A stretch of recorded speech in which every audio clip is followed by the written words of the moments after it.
সবচাইতে গুরুত্বপূর্ণ শহর শিলিগুড়িতে এই মেলাটা আজকে অনুষ্ঠিত হলো।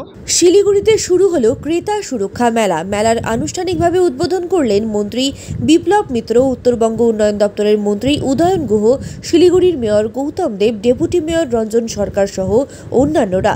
শুক্রবার বিকেলে আনুষ্ঠানিকভাবেই মেলার উদ্বোধন করা হয়।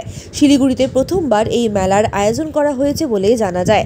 এই মেলার উদ্দেশ্য হলো কোনো সময় কোনো ক্রেতা কোনো সামগ্রী ক্রয় করতে গেলে যদি তারা কোনো রকমের প্রতারণার শিকার হয় তাহলে তারা কী ব্যবস্থা গ্রহণ করতে পারবে এবং কী উপায়ে একজন ক্রেতাকে প্রতারিত করা যায় সেই সমস্ত বিষয়ে বিস্তারিতভাবে এই মেলায় তুলে ধরা হবে। কোনো কিছু ক্রয় করতে গেলে প্রতারণার শিকার হলে কনজিউমার কোর্টে একজন ক্রেতা অভিযোগ দায়ের করতে পারবে। কোনো কোনো ক্ষেত্রে তারা ক্ষতিপূরণও পাবে। নিঃসন্দেহে এটা তো আমাদের কাছে অত্যন্ত খুশির খবর।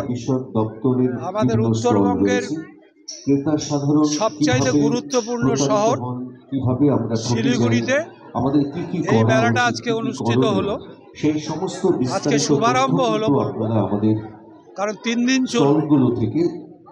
এটা আমরা বেছেছিলাম এই কারণেই যে শিলিগুড়ির থেকে আমরা বার্তাটা একদম উত্তরবঙ্গের 8টা জেলাতে যেমন দিতে পারবো, আমাদের এই দপ্তরের থেকে ক্রেতাদের জন্য পাশাপাশি আমাদের পার্শ্ববর্তী রাজ্য সিকিম, ভুটান, আরও যে রাজ্যগুলো আছে যেখানকার মানুষের সঙ্গে শিলিগুড়ির প্রতিদিন যোগাযোগ আছে, প্রতি মুহূর্তে, তারাও যাতে এখান থেকে সতর্ক হতে পারে।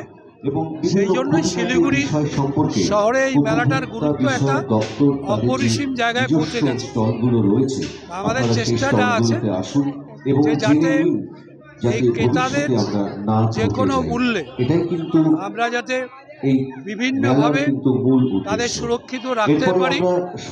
আমাদের দেশের যে আইনগুলো আছে সেই আইনগুলো আমরা প্রয়োজনে প্রয়োগ করতে পারি, সাধারণ মানুষের স্বার্থে মানুষের পাশে দাঁড়াতে পারি। দপ্তরের পক্ষ থেকে, উপভোক্তা দপ্তরের পক্ষ থেকে এই চেষ্টাটা আমাদের দপ্তর থেকে আমরা করছি।